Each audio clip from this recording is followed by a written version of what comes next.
Hi, welcome to our channel where we share the most intriguing stories. When Sam Williams purchased his dream beachfront property, he never imagined it would become a battleground. Nestled beside the upscale Golden Breeze Estates, his tranquil retreat seemed untouchable until Amanda Harper, the overzealous president of the HOA, decided his private beach was hers to control. What began as trespassing escalated into a legal showdown, revealing just how far ambition and power could drive someone. Sitting quietly in his cabin, Sam Williams gazed out at the glittering expanse of the Pacific Ocean. The rhythmic crash of waves and the salty breeze were a welcome reprieve from the noise and demands of his city life as an architect. A few years ago, Sam had achieved what felt like an impossible dream, purchasing 2 pristine acres of coastal land. The property included a private beach bordered by towering pines and a quaint wooden cabin he had personally restored. For Sam, this place wasn't just an investment. It was a sanctuary, a personal retreat from the grind of urban chaos. Sam's land bordered an upscale gated community called Golden Breeze Estates, known for its manicured lawns, identical beige homes, and, most of all, the formidable Homeowners Association, HOA, that governed its residents with an iron fist. Stories about HOA conflicts were a dime a dozen, and Sam had initially been amused by tales of ridiculous rules and power-hungry board members. But he had made sure, before purchasing the land, that it was legally independent from the HOA's jurisdiction. This land was his, free and clear. For the first couple of years, life on the property was serene. Occasionally, Sam would notice footprints in the sand or the faint echo of voices from across the invisible boundary separating his beach from the HOA-governed territory. But these instances were rare and harmless, the sort of minor nuisances that came with any property. Besides, he had posted, say, private property signs at intervals along the edge of his land, a polite but firm declaration of his boundaries. The real trouble began with the arrival of Amanda Harper, the newly appointed president of the Golden Breeze HOA.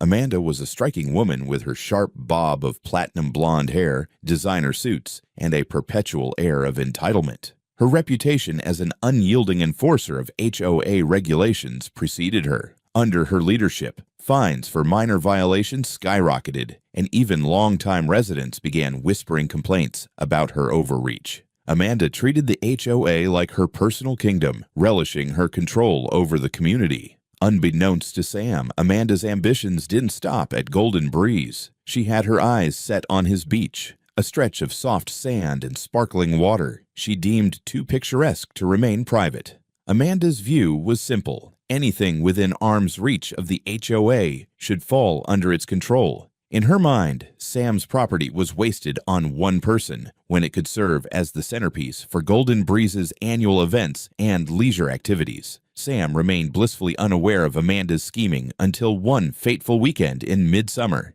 As he poured himself a fresh cup of coffee and stepped outside to enjoy the morning sun, the sight that greeted him nearly made him drop his mug. 50 or so people swarmed his private beach. Tents were pitched. Lounge chairs dotted the sand. A giant inflatable slide stood near the shoreline, and a table laden with food glistened under the sunlight. A portable sound system blared upbeat music, while children shrieked as they splashed in the shallows. Sam froze, his mind scrambling to comprehend the chaos. This wasn't a casual group of trespassers. It was a fully organized event. His first reaction was disbelief. How had they even gotten here? His second was frustration. And, as his eyes landed on Amanda Harper, confidently directing the chaos with a clipboard in hand, his third reaction was anger. He hadn't invited anyone, and yet here they were, treating his land as though it were their own. What began as a quiet morning had become the first shot fired in what would become an all-out war for Sam's piece of paradise. Sam marched across the sand, his heart pounding with a mix of frustration and disbelief. He weaved between folding chairs, coolers, and sunbathers as the intrusive scene became even more surreal. A volleyball net had been erected near the waterline. A portable grill was sizzling with burgers and hot dogs, and colorful bunting fluttered in the ocean breeze. He finally stopped a few feet from Amanda Harper, who was holding court near a buffet table, laughing with a group of similarly well-dressed neighbors. "Excuse me," Sam said sharply, his voice cutting through the noise. The group turned to face him, Amanda's smile instantly morphing into a look of mild irritation. "Yes?" she said, arching an eyebrow as if she had just been interrupted in an important meeting. "What is going on here? This is my property." Sam gestured at the beach, his voice rising with indignation. "I didn't authorize any of this." Amanda's expression shifted to one of patronizing calm, her perfectly manicured nails tapping lightly on the clipboard in her hand. "Oh, you must be mistaken," she said sweetly. "This beach is part of the Golden Breeze community. It's been used for years for our annual HOA summer event." Sam clenched his jaw, trying to keep his cool. "It's not part of your community. This is private property. My property. I have the deed, the survey maps, everything. Your people are trespassing, and I need you all to leave immediately." Amanda's calm demeanor evaporated, replaced by a steely glare. "Listen, Mr. Williams, or whatever your name is," she snapped. "This beach has always been used by our HOA. You can't just waltz in and claim it as your own." "I didn't just waltz in. I legally purchased this land years ago," Sam countered, his voice firm. "The no trespassing signs along the boundary make that clear." Amanda crossed her arms. "Those signs don't mean anything. This property has always been treated as part of our community. Our residents pay significant HOA dues, and those dues ensure access to amenities like this beach. You can't expect us to change decades of tradition just because you've decided to play Lord of the Manor." Sam's temper flared. "What I expect is for you and everyone here to respect the law and leave my land. If you don't, I'll call the police." Amanda scoffed, waving dismissively at him. "Go ahead and call them. My husband's on the city council, and I'll have them tell you the same thing I am. This is community property." The brazenness of her statement left Sam stunned for a moment. He took a deep breath and turned on his heel, heading back to his cabin. As he walked away, he could hear Amanda's voice, dripping with condescension. "Go ahead, run along. We'll be here enjoying our beach." Inside his cabin, Sam dialed the non-emergency police number, carefully explaining the situation to the dispatcher. "This isn't just trespassing," he emphasized. "They've organized a massive event on my property without permission." The dispatcher assured him that officers would be sent immediately. Sam spent the next several minutes gathering documents to prove his ownership: the deed, property tax receipts, and the original surveyor's report. When he returned to the beach, the party had only grown louder. More people had arrived, some carrying coolers and beach gear, while children squealed as they jumped off a makeshift dock someone had dragged onto the sand. Amanda stood near the volleyball game, speaking animatedly into her phone, likely spreading her version of events. Sam was relieved to hear the sound of sirens in the distance. A pair of police cruisers pulled up near the access road, and 4 officers made their way across the sand. Amanda spotted them and immediately strode toward the lead officer, a seasoned-looking sergeant. "Thank goodness you're here," Amanda began, her voice dripping with authority. "That man," she pointed at Sam, "has been harassing us and trying to disrupt our event. He's trespassing and causing a disturbance." The sergeant frowned and turned to Sam, who stepped forward with his papers. "Actually, officer, this is my property," Sam explained. "I have all the documents to prove it, and these people are the ones trespassing." The sergeant took the documents, reviewing them carefully. His stern expression softened as he handed them back. "This seems pretty clear-cut, Mr. Williams. The property records confirm your ownership." "Ma'am," he addressed Amanda, "I'm going to have to ask you and your group to leave." Amanda's face reddened, her voice rising. "This is a mistake. He must have forged those papers. This beach has been part of our community for decades." The sergeant's expression hardened. "Ma'am, the records are legitimate. You're trespassing. Pack up your event and leave, or we'll start issuing citations." Despite the officer's firm stance, Amanda refused to back down, rallying the partygoers to her side. The confrontation was just the beginning of what would become a bitter and escalating battle between Sam and the HOA.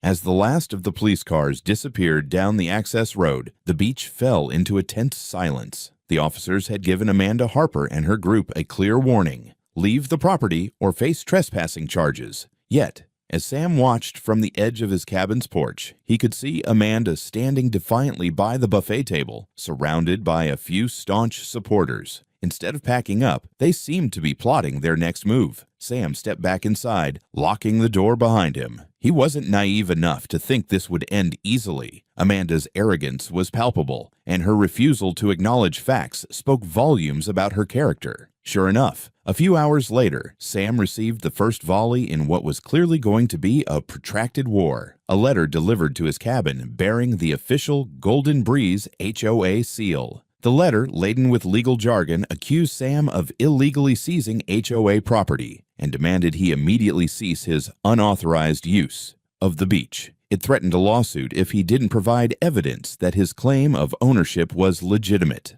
A laughable demand, given the police had already verified his documents. The arrogance of the letter was matched only by Amanda's gall. The very next day, Sam found HOA board members pacing along the invisible property line, pointing and gesturing as though they were surveying the area. One of them, an older man in a golf shirt, approached Sam's porch and introduced himself as a neutral mediator. "This is a simple misunderstanding," he said with a disarming smile. "Amanda is very passionate, you know. Surely there's a way to reach an agreement that works for everyone." Sam's response was short but polite. "There's no misunderstanding. I own this land, and I won't be giving it up." The man's face darkened. "Well, if you refuse to cooperate, don't be surprised when the HOA takes action." That action came swiftly. Within days, a neighborhood-wide flyer was distributed, branding Sam as an outsider who had stolen the community's beloved beach. The flyer urged residents to pressure him into returning it, claiming that his refusal was selfish and detrimental to their property values. The harassment didn't stop there. Early one morning, Sam awoke to the sound of hammering. Stepping outside, he found two men in HOA-logoed shirts driving wooden stakes into the sand near the property line. A banner stretched between the stakes read, "Future site of Golden Breeze Community Pavilion coming soon." Sam's blood boiled. He approached the men, demanding to know who had authorized their actions. "Talk to Amanda," one of them said dismissively before leaving the stakes where they were and walking away. Furious, Sam called his attorney, Mark Levinson, who specialized in property disputes. "We're past warnings now," Sam told him. "They're openly claiming my land as their own." Mark wasted no time. The next day, a cease and desist letter was sent to the HOA, warning of legal repercussions if they continued to harass Sam or encroach on his property. Yet Amanda seemed emboldened rather than deterred. That weekend, Sam's security cameras captured her and a group of HOA members trying to dismantle one of his private property signs, claiming it was improperly installed. By now, Amanda had enlisted the services of a law firm, filing an official lawsuit against Sam. The suit claimed that his purchase of the land was invalid due to irregularities in the sale process, and alleged that the beach had been part of a community easement for decades. The HOA was demanding that the court nullify Sam's ownership and return the land to their control. But Sam was prepared. Mark Levinson began assembling an airtight case, digging into county records to expose Amanda's lies. Among other discoveries, he found that the HOA had no documented claim to the beach whatsoever. In fact, Amanda's claim of a historic easement was a fabrication designed to rally the residents behind her. As tensions escalated, Sam noticed a disturbing shift in Amanda's tactics. Under the cover of darkness, someone spray-painted community property across his fence. Later that week, his water line was mysteriously severed, forcing him to bring in a plumber. And when he wasn't on the property, HOA members took to leaving notices of violation on his door, citing imaginary infractions like failure to comply with community standards. The breaking point came when Sam returned one evening to find that a section of his fence had been torn down. His security cameras caught Amanda herself supervising the act, clipboard in hand as she directed a small group of residents. For Sam, this was the final straw. "It's time to stop playing defense," he told Mark. "Let's take this to court and put an end to it." The battle lines were drawn. Sam filed a counter-lawsuit against Amanda and the HOA, accusing them of trespassing, property damage, and harassment. He sought not only to affirm his ownership, but to hold them financially accountable for their reckless actions. The stage was set for a courtroom showdown that would either vindicate Sam or cement Amanda's vision of dominance over the community.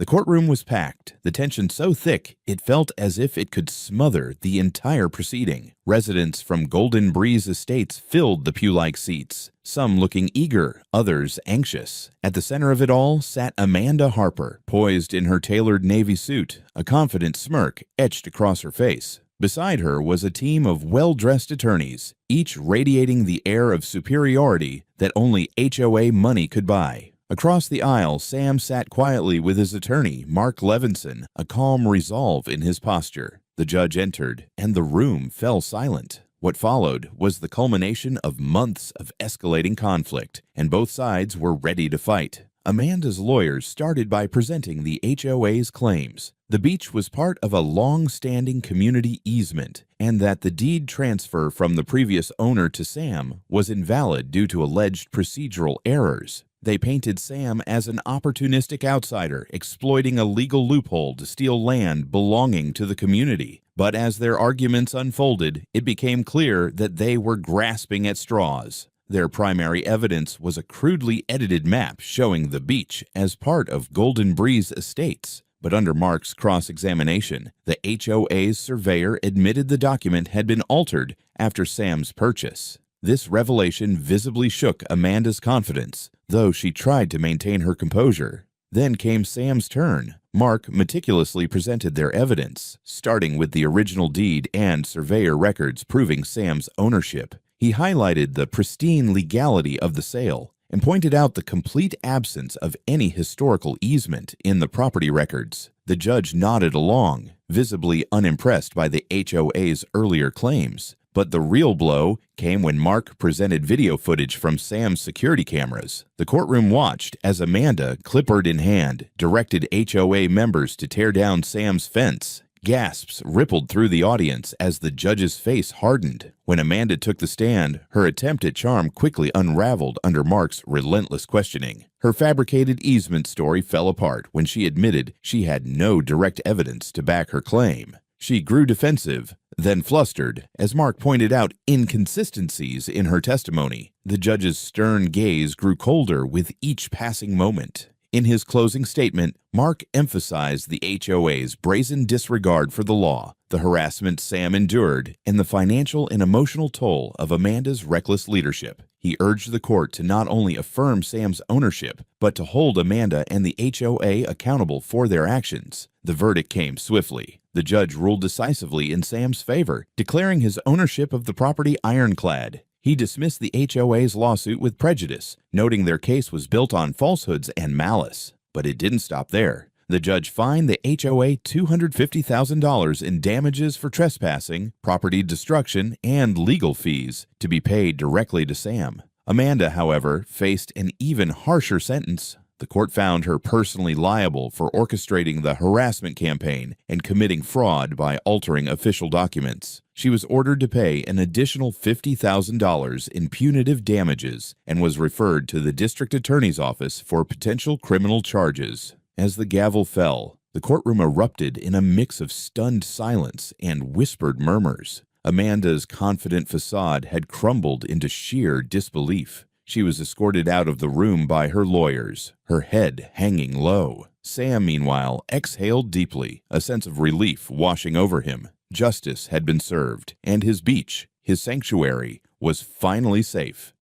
The aftermath of the trial sent shockwaves through Golden Breeze Estates. Amanda Harper's fall from grace was swift and absolute. The once feared HOA president was forced to resign in disgrace, her reputation in ruins. As news of her legal and potential criminal troubles spread, many residents began to openly voice their frustrations about her authoritarian rule. With Amanda gone, the HOA board held emergency elections. A group of reform-minded residents took charge, promising transparency and fairness moving forward. Their first official act was to issue a public apology to Sam, acknowledging the HOA's wrongful actions and pledging to rebuild trust with the community. While Sam appreciated the gesture, he was more relieved to finally have peace and the freedom to enjoy his land without further intrusion. On his property, Sam wasted no time fortifying his boundaries. He replaced the damaged fence with a reinforced one, added additional no trespassing signs, and upgraded his security system with motion-activated cameras that covered every corner of the perimeter. These measures served as both a deterrent and a reminder that his property was off-limits. Word quickly spread among the Golden Breeze residents, and the harassment ceased entirely. Even the most loyal supporters of Amanda learned to steer clear of Sam's beach. In time, what had been a source of tension transformed into mutual respect. Some neighbors even stopped by to apologize for their earlier involvement in the conflict, expressing regret for believing Amanda's lies. The financial compensation awarded to Sam also had a silver lining. He used part of the settlement to restore the natural beauty of his beach, repairing the areas damaged during the HOA's intrusive events. A local landscaping company helped him replant native grasses near the dunes, and he added a small fire pit and seating area near his cabin for gatherings with close friends and family. The case also gained local media attention, casting Sam in the light of a quiet hero who stood up to abuse of power. His story became a symbol of resilience, a reminder that even against well-funded organizations, justice could prevail. More importantly, the experience reinforced Sam's connection to his sanctuary. Walking along the undisturbed shoreline one evening, the waves lapping at his feet, he felt a renewed appreciation for the simple, unspoiled beauty of the place he fought so hard to protect. His land was no longer just a retreat. It was a testament to his perseverance and a symbol of standing one's ground against even the most audacious opposition. As the months passed, the echoes of the legal battle gradually faded, leaving Sam with a sense of closure and triumph. His beach, once under siege, was now a peaceful haven once more. The intrusive presence of Amanda Harper and the overreaching HOA had been replaced by quiet waves, rustling pines, and the freedom he had cherished since the day he bought the land. Reflecting on the ordeal, Sam realized the experience had taught him more than just the importance of standing up for his rights. It had shown him the value of resilience, the necessity of understanding one's legal footing, and the strength that comes from refusing to be bullied, no matter how powerful the opponent may seem.